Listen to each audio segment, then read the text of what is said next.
Morning everyone, मैं हूं doctor Saroj Kanwar. Welcome है आपका इस चैनल पे। आज का हमारा जो टॉपिक है दैट इज़ पोर्ट स्पाइन। इसके अंदर हम लोग इसके aetiological factors, clinical features, investigations, management, physiotherapy management and complication, ये सारी चीज़ें हम लोग यहाँ पे डिस्कस करेंगे। आप पोर्ट स्पाइन क्या है, आपका स्पाइन ट्यूबरक्लोसिस भी बोलते हैं इसमें। और it's a tuberculosis of the vertebral column mostly mainly caused by the Mycobacterium tuberculosis. ये एक बैक्टीरिया है जो आपकी स्पाइन के अंदर टीबी को कॉज करता है। नेक्स्ट क्या है, इसमें मेनली ये कौन सी जगह पे होता है। अब जो आपका स्पाइन है, जो वर्टिब्रल कॉलम है, वहाँ पे बहुत सारी वर्टिब्रास होती है, सर्वाइकल से लेकर सैक्रम तक। बट मेनली ये जो इसका मैक्सिमम जो फेवरेबल रीजन है जहाँ पे ये टीबी को कॉज करता है that is your lower thoracic and upper lumbar region है, जहाँ पे ये टीबी को फॉर्म करता है। नेक्स्ट इसमें ये इंपॉर्टेंट पॉइंट आता है कि it's an extra pulmonary form of tuberculosis that affects the spine. Extra pulmonary का मतलब क्या है, जो ये पोर्ट स्पाइन है या जो स्पाइन के अंदर जो टीबी हुआ है वो सेकेंडरी फॉर्म में। इसका मतलब ये है कि जो माइकोबैक्टीरियम ट्यूबरक्लोसिस जो बैक्टीरिया है वो ब्लड के साथ में ट्रेवल करके स्पाइन तक आता है और वहाँ पे टीबी कॉज करता है। मतलब प्राइमरीली वो कहाँ पे है, वो कहीं और जगह से स्प्रेड होता है। तो ये मेनली कहाँ है, the infection spread from the lungs और लिम्फ नोड्स है other areas to the spine by the blood streams के थ्रू। वो लंग्स से ब्लड स्ट्रीम के थ्रू आता है और स्पाइन में आपका जो ट्यूबरक्लोसिस है वो वहाँ पे फॉर्म करता है। और दूसरा क्या रहता है, वो इन्फेक्शन मतलब कि आपका लंग्स पहले टीबी कॉज करेगा, फिर वो धीरे धीरे करके ब्लड के साथ में बैक्टीरिया मूव करता है और वो जाके स्पाइन के अंदर जाके वहाँ पे अटैक करता है। तो जो टीबी, जो लंग्स के अंदर जो टीबी हुआ था वो वहाँ से बिल्कुल ही 0% रह जाता है और सारा का सारा जो माइकोबैक्टीरियम ट्यूबरक्लोसिस जो बैक्टीरिया वो कहाँ मूव कर जाता है, स्पाइन में मूव करता है और वहाँ जाके वो स्पाइन को इफेक्ट करेगा। अब यहाँ पे हम लोग देख सकते हैं कि लाइक ये जो वर्टिब्रास है इस एरिया में, यहाँ पे देखिए, यहाँ पे आपका माइकोबैक्टीरियम अटैक करता है लोअर थोरेसिक और अपर लंबर रीजन में।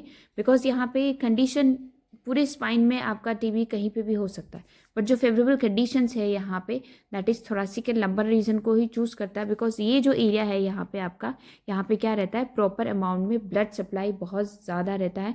तो बैक्टीरिया को क्या करता है, अपनी ग्रोथ के लिए अच्छे से ब्लड सप्लाई मिलता है और उसकी ग्रोथ बहुत ज़्यादा फास्ट होती चली जाती है। अब यहाँ पे क्या होगा, बैक्टीरिया होगा यहाँ पे धीरे धीरे करके क्या करेगा, ये वर्टिब्रास को क्या कर देगा, खोखला करता चला जाएगा अंदर से इंटीरियर रीजन को। और यहाँ पे धीरे धीरे करके एब्सिस का फॉर्मेशन होगा, पस का फॉर्मेशन होगा, डिस्क इन्वॉल्व हो जाएगा और धीरे धीरे करके क्या, ये जितने भी ऊपर वर्टिब्रास और नीचे वाले वर्टिब्रास है ये दोनों एक दूसरे पे कोलैप्स कर जाती है और वहाँ पे वो कुछ ना कुछ डिफॉर्मिटीज़ को लेकर वहाँ पे डिफॉर्मिटीज़ का फॉर्मेशन करता है। नेक्स्ट क्या है, इटोलॉजिकल फैक्टर्स क्या रहते हैं भाई। प्राइमरी ट्यूबरक्लोसिस है, लंग्स या लिम्फ नोड्स के अंदर वो पहले प्रेजेंट होता है, प्राइमरी साइट उसका वही होता है। सेकंड क्या है, ब्लड स्ट्रीम के थ्रू क्या करता है, माइकोबैक्टीरियम ट्यूबरक्लोसिस स्प्रेड करता है, involvement of the vertebral body and plates.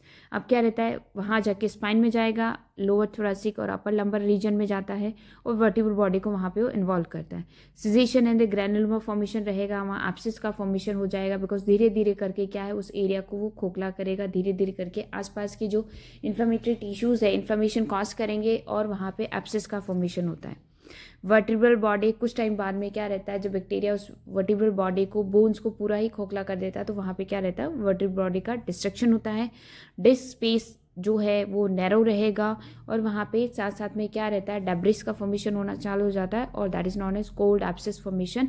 और लास्ट में जाके क्या होता है, एंटीरियर वर्टिब्रल कोलैप्स हो जाएंगे और एक डिफॉर्मिटी फॉर्म होता है that is known as kyphotic deformity.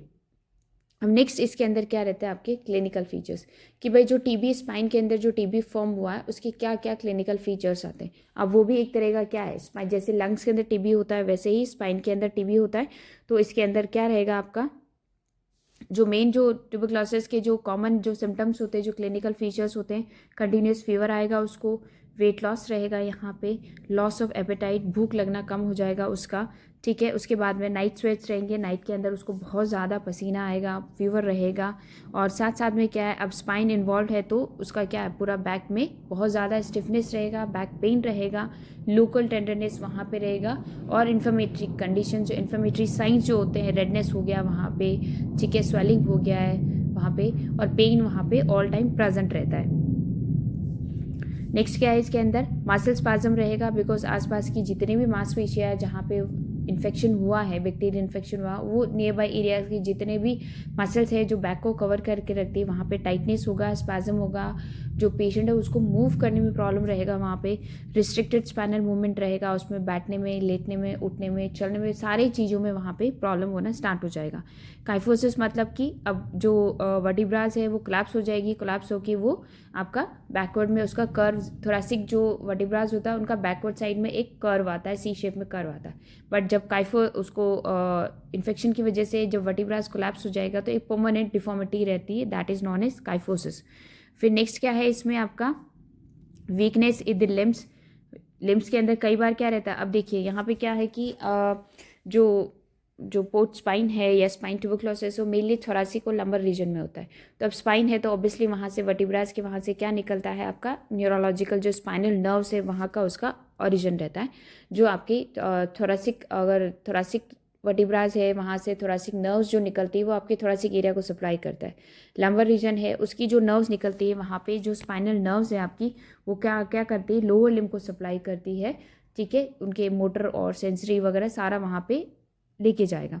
But in case अगर वहाँ पे पोर्ट स्पाइन हो जाता है, स्पाइन ट्यूबरक्लोसिस हो जाता है, अपर लंबर रीजन में हो जाता है, तो मे बी वो क्या है, नर्व्स क्या रहेगा वहाँ पे उसका मोटर और सेंसरी जो फंक्शन है वहाँ पे लॉस हो जाता है, और क्या कॉज करता है वो पोर्ट्स पैराप्लीजिया, मतलब आपके नीचे के दोनों जो पाँव है, जो लिम्स है, वहाँ पे क्या हो जाता है, पैरालिसिस हो जाता है, मसल्स में वीकनेस हो जाती है, बिकॉज यहाँ पे क्या है, न्यूरोलॉजिकल कॉम्प्लिकेशन आना स्टार्ट हो जाते हैं।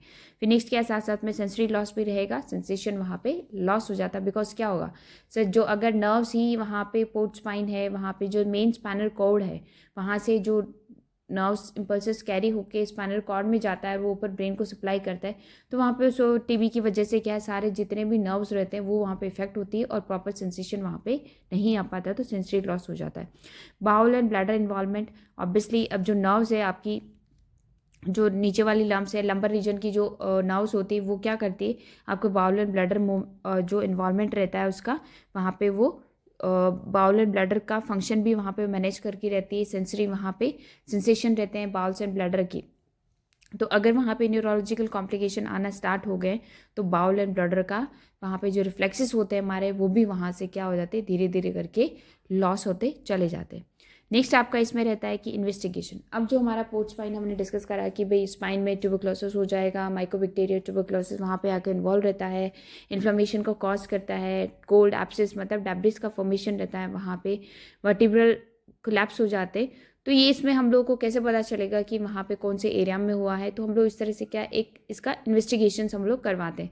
क्योंकि पेशेंट को बहुत ज़्यादा स्पैज़म, मसल स्पैज़म रहेगा, नाइट स्वेट्स रहेगा, बहुत ज़्यादा पेन रहेगा, मसल जो बैक जो है वहाँ पे मूवमेंट नहीं होगा वहाँ पे, और अगर फर्दर डिले होता है इसके लाइक डायग्नोसिस में, तो धीरे धीरे करके न्यूरोलॉजिकल कॉम्प्लिकेशन आना भी स्टार्ट हो जाते हैं। तो अब इन्वेस्टिगेशन में क्या रहता है कि भाई हमें उसकी स्कैनिंग करना पड़ेगा। तो फर्स्ट एक तो ब्लड टेस्ट तो होता ही है, साथ साथ में ब्लड टेस्ट में हम लोग देखेंगे कि वहाँ पे कौन कौन से बैक्टीरिया वहाँ पे प्रेजेंट है ब्लड के अंदर, उनका जो आरबीसी, डब्ल्यूबीसी कितना क्या उसका काउंट्स वगैरह है, बिकॉज यहाँ पे डब्ल्यूबीसी वगैरह आपको अगर इन्फेक्शन हुआ है तो ऑब्वियसली वहाँ पे डब्ल्यूबीसी का जो काउंट्स है वो वहाँ पे हमेशा आपको एलिवेटेड रेंज में ही रहेगा। नेक्स्ट इसका स्कैनिंग में आता है, फर्स्ट आता है आपका एक्सरे। एक्सरे में हम लोग क्या देखेंगे कि वर्टिब्रल कोलैप्स हुआ है, कौन सी वर्टिब्रास पहली बात तो इन्वॉल्व रही है, फिर कितना उसका कोलैप्स हो गया है, उसका डिस्क स्पेस कितना है दोनों वर्टिब्रास के बीच में जो है, अगर कोलैप्स हो रहे हैं तो वहाँ पे स्पेस बिल्कुल भी नहीं होगा वहाँ पे। नेक्स्ट रहता है अगर एक्सरे के अंदर फाइंडिंग्स आती है, साथ साथ में उसकी न्यूरोलॉजिकल कॉम्प्लिकेशन भी आते हैं, पेशेंट को ब्लड एंड बाउल में प्रॉब्लम आना स्टार्ट हो जाएगा, सेंसरी लॉस हो जाता है, मसल्स वहाँ पे प्रॉपरली वर्क नहीं करती है, जिस एरिया में ट्यूबरक्लोसिस हुआ उसके नीचे वाला एरिया वहाँ पे इफेक्ट होता चला जाएगा। तो हम लोग फिर फर्दर इन्वेस्टिगेशन में हम लोग जाते हैं, दैट इज़ एमआरआई करवाते हैं। वहाँ पे हम लोग देखेंगे कि न्यूरल कंप्रेशन है वहाँ पे, कौन सी नर्व वहाँ पे कंप्रेस हो रही है या इन्फ्लेमेटरी कंडीशन में है, एब्सेस रहेगा वहाँ पे। फिर नेक्स्ट आता है सीटी स्कैन। सीटी स्कैन में बोनी डिस्ट्रक्शन है, भाई कौन सी वर्टिब्रा कितना कोलैप्स हो गया, कितना उसने बैक्टीरिया ने उसको खोखला करा है, कितना उसको इन्वॉल्व करा है। ईएसआर है, एरिथ्रोसाइट सेगमेंटेशन रेट है, ये एक इन्फ्लेमेटरी रिस्पॉन्स होता है अगर बॉडी में कहीं ना कहीं इन्फ्लेमेशन है। हमारे यहाँ पे जो स्पाइन ट्यूबरक्लोसिस है इसके अंदर इन्फ्लेमेशन प्रेजेंट रहेगा, वहाँ पे बैक्टीरिया का वहाँ पे रोल हो रहा है वहाँ पे, तो ईएसआर का जो काउंट है आपका, सेडिमेंटेशन जो रेट है वो क्या रहेगा आपका, हमेशा एलिवेटेड रहेगा, रेज रहेगा। सीआरपी है आपका सी रिएक्टिव प्रोटीन है वो भी क्या रहता है, इन्फ्लेमेटरी कंडीशन में क्या रहता है आपका, बढ़ता चला जाता है। तो ये सारी इन्वेस्टिगेशन हम लोग करते हैं जब स्पाइन में ट्यूबरक्लोसिस में हम लोग डायग्नोसिस करते हैं। तो फर्स्ट उसका इन्वेस्टिगेशन आता है आपका, एक्सरे होगा, एमआरआई होगा, सिटी स्कैन होगा, ईएसआर और सीआरपी क्रिएटिव आपका सी रिएक्टिव प्रोटीन रहेगा। नेक्स्ट आपका हमारा इसमें ये आता है कि मैनेजमेंट। अब जो टीबी हुआ है, वर्टिब्रल जो आपकी वर्टिब्रास है जो क्लैप्स हो रही है, एब्सेस का फॉर्मेशन है, जो क्लिनिकल फीचर्स आ रहे हैं, अब उसका मैनेजमेंट हम लोग कैसे करेंगे। तो ऑब्वियसली ट्यूबरक्लोसिस है ना, स्पाइन ट्यूबरक्लोसिस है, तो वहाँ पे क्या है, एंड सबसे इंपॉर्टेंट फर्स्ट मैनेजमेंट हमारा रहता है, दैट इज़ मेडिकेशंस रहेगा उसका, that is anti tubercular therapy, जो ATT जो हम लोग बोलते हैं। यहाँ पे कम से कम 6 महीने से 1 साल तक वहाँ पे ये वाली सारी ड्रग्स वहाँ पे पेशेंट को देनी पड़ती है। उसके साथ साथ में क्या है, वहाँ पे अगर TB क्योरेबल रहता है और टाइम के साथ हम लोग ट्रीटमेंट थोड़ा डिले हो जाता है, तो वहाँ पे क्या रहेगा, न्यूरोलॉजिकल कॉम्प्लिकेशंस आना अगर स्टार्ट हो जाते हैं वहाँ पे, तो हम लोग क्या फर्दर मूव करते हैं, सर्जिकल प्रोसीजर्स में रहते हैं। वहाँ पे सीवियर डिफॉर्मिटी है, कार्फोटिक डिफॉर्मिटी है, वर्टिब्रास कोलैप्स हो रहे हैं, नर्व वहाँ पे कंप्रेशन हो रही है, तो we will further move for the surgical में जाएंगे। और वहाँ पे क्या है, नर्व्स का रिपेयरिंग रहता है, वर्टिब्रास को फिक्स करा जाता है वहाँ पे with the help of external fixators है, नेल्स है, स्क्रूज है, उनके थ्रू वर्टिब्रास को फिक्स करा जाए, ताकि बाकी का जो स्पाइन जो वर्टिब्रल कॉलम है वो क्या है, अपने प्रॉपर पोस्चर में वहाँ पे मेंटेन रहे। लार्ज जो आपका कोल्ड एब्सेस जो रहता है वहाँ पे उसको डब्रीमेंट करा जाता है, वहाँ से उसको एक्सेस जो पस का फॉर्मेशन रहता है उसको वहाँ से रिमूव करा जाता है। अगर वहाँ पे आपका जो कंजर्वेटिव मैनेजमेंट है अगर वो क्योरेबल नहीं है वहाँ पे, तो हम लोग सर्जिकल प्रोसीजर के लिए आगे हमें मूव करना पड़ता है। नहीं तो पेशेंट को क्या है, न्यूरोलॉजिकल डेफिशिएंट की वजह से उसको पैराप्लेजिया हो सकता है, ब्लड एंड बाउल इन्वॉल्वमेंट वहाँ पे हो सकता है। नेक्स्ट है स्पाइनल इमोबिलाइजेशन। स्पाइनल इमोबिलाइजेशन का मतलब है कि अब पेशेंट को पोर्ट स्पाइन है, मेडिसिन चल रहा है, तो हम लोग को क्या करना पड़ेगा, उसको प्रॉपर पोजिशनिंग में रखना पड़ेगा। वर्टिब्रल कॉलम को हम लोग क्या करेंगे, ब्रेसिंग करेंगे, सपोर्ट करेंगे, ताकि पेशेंट इधर उधर मूव करे तो उसको फर्दर कुछ ना कुछ कॉम्प्लिकेशन ना हो, वर्टिब्रल जो वर्टिब्रास है वो कोलैप्स ना हो। तो उसको सपोर्ट के लिए हम लोग क्या करेंगे, उसको इमोबिलाइज कर देंगे, मतलब उसको एक ही जगह स्टिक रखेंगे और उसके बैक को क्या करेंगे, सपोर्ट करके ब्रेसिंग कर देंगे हम लोग। नेक्स्ट आता है आपका फिजियोथेरेपी रिहेबिलिटेशन। ये आपका सबसे इंपॉर्टेंट रोल प्ले करता है यहाँ पे फिजियोथेरेपी रिहेबिलिटेशन में। फिजियोथेरेपी मैनेजमेंट में क्या रहेगा, अब मेडिकेशन के साथ साथ क्या रहता है, उसकी जो क्लिनिकल फीचर्स है, आपके मसल स्पाज्म हो गया, स्पाइनल इन्वॉल्वमेंट है, मूवमेंट में प्रॉब्लम हो रहा है, वहाँ पे मसल वीक होते चले जा रहे हैं, ब्लड एंड बाउल का वहाँ पे कंट्रोल नहीं है, तो जो ATT है, एंटी ट्यूबरकुलर जो ट्रीटमेंट है, उसके साथ साथ में हम लोग फिजियोथेरेपी का मैनेजमेंट रखते हैं, ताकि वहाँ पे वापस उसका रेंज ऑफ मोशन प्रॉपर रहे, मसल में स्ट्रेंथिंग रहे, उसका पोस्चर मेंटेन रहे, ज़्यादा उसको आगे कॉम्प्लिकेशन ना हो। पेन रिलीफ पोजिशनिंग रहेगा उसका, प्रिवेंशन ऑफ बैड सोर्स, मतलब एक ही पेशेंट क्या करता है, एक ही पोजीशन में सोने की वजह से क्या कई बार क्या होता है, अल्सर्स होना स्टार्ट हो जाते हैं जिस साइड पे वो ज़्यादा सोता है पेशेंट, बिकॉज यहाँ पे मूवेबल नहीं रहेगा पेशेंट, एक ही जगह पे उसको इमोबिलाइज करा जाएगा उस time. Prevention of bad source रहेगा वहाँ पे। स्पाइन इमोबिलाइजेशन है वो हमने डिस्कस करा था कि ब्रेसिंग के साथ में उसको एक ही पोस्चर में रखा जाएगा। फिर साथ साथ में क्या रहता है आपका, थोरेसिक इन्वॉल्वमेंट है वहाँ पे, तो डीप ब्रीदिंग एक्सरसाइज रहेगी आपकी, जो आपका सपोर्टिव ट्रीटमेंट जो रहेगा, अपर एंड लोअर लिम्ब का रेंज ऑफ मोशन जो एक्सरसाइजेस है, नॉर्मल जो स्ट्रेचिंग एक्सरसाइजेस है, स्ट्रेंथिंग एक्सरसाइजेस है, ताकि जो अदर एरियाज है वो क्या है बॉडी के वो मेंटेन रहे, वहाँ पे प्रॉपर ब्लड सप्लाई वहाँ पे प्रेजेंट रहे। तो अब क्या रहता है इसमें फिजियोथेरेपी मैनेजमेंट में क्या रहेगा, इन सब एक्यूट फेज स्टार्टिंग में क्या रहता है, स्पाइनल स्ट्रेंथिंग एक्सरसाइजेस रहेगा, पोस्चरल करेक्शन रहेगा, यहाँ पे ग्रेजुअल इमोबिलाइजेशन रहेगा, साथ साथ में ब्लड एंड बाउल मैनेजमेंट रहता है, गेट एंड जो डेली लिविंग की जो ट्रेनिंग है आपकी वो वहाँ पे रहती है, gait and activities of daily living की जो ट्रेनिंग है वो हम लोग वहाँ पे देते हैं उसको। ब्लड एंड बाउल मैनेजमेंट रहेगा कि आपकी पेल्विक फ्लोर मसल्स को स्ट्रेंथन करना है, ताकि वो आपका यूरिन का कंट्रोल कर सके, वहाँ पे रिफ्लेक्सेस प्रॉपर हो सके, वहाँ पे प्रिवेंशन ऑफ डिफॉर्मिटीज़, ताकि वो बाकी जो अदर डिफॉर्मिटीज़ आ रही है उन जो क्लिनिकल फीचर्स है उनकी वजह से अदर जो बॉडी के पार्ट्स है वो वहाँ पे इन्वॉल्वमेंट ना रहे, प्रॉपर ब्लड सप्लाई उसके अंदर रहे, उनकी मसल पावर प्रॉपर रहे, मसल टोन प्रॉपर रहे, तो उसके थ्रू हम लोग फिजियोथेरेपी मैनेजमेंट के थ्रू पेशेंट को मैनेज करते हैं।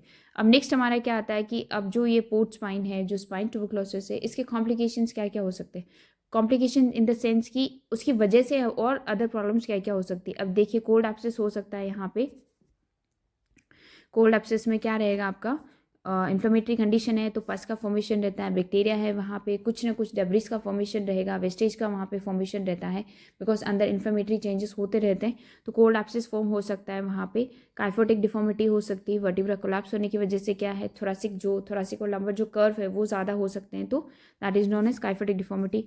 पोर्ट्स पैराप्लेजिया हो सकता है, पोर्ट्स की वजह से क्या है लोअर लिम्ब आपकी अगर वहाँ पे न्यूरोलॉजिकल डेफिशिएंट है, न्यूरोलॉजिकल कॉम्प्लिकेशन आना स्टार्ट हो गया है तो वहाँ पे पैराप्लेजिया भी हो सकता है। लोअर लिम्ब के अंदर क्रॉनिक नाइट पेन रहता है, ये भी एक बहुत बड़ा कॉम्प्लिकेशन है। जो ट्यूबरक्लोसिस के जो पेन जो रहता है वो मेनली दिन में इतना नहीं रहता है जितना वो नाइट में उसको बहुत ज़्यादा पेन होता है। ब्लडर एंड बाउल इन्वॉल्वमेंट रहेगा, न्यूरोलॉजिकल कंडीशन है वहाँ पे तो ऑब्वियसली क्या है यहाँ पे सेंसरी नर्व्स वहाँ पे इफेक्ट होती है, उसकी वजह से क्या है जो सेंसरी रिफ्लेक्सेस है आपके ब्लडर और बाउल के वो वहाँ पे धीरे धीरे करके क्या हो जाते हैं वहाँ पे रिफ्लेक्सेस लॉस्ट होना चालू हो जाते हैं, उसकी वजह से ब्लडर एंड बाउल इन्वॉल्वमेंट वहाँ पे प्रेजेंट रहता है।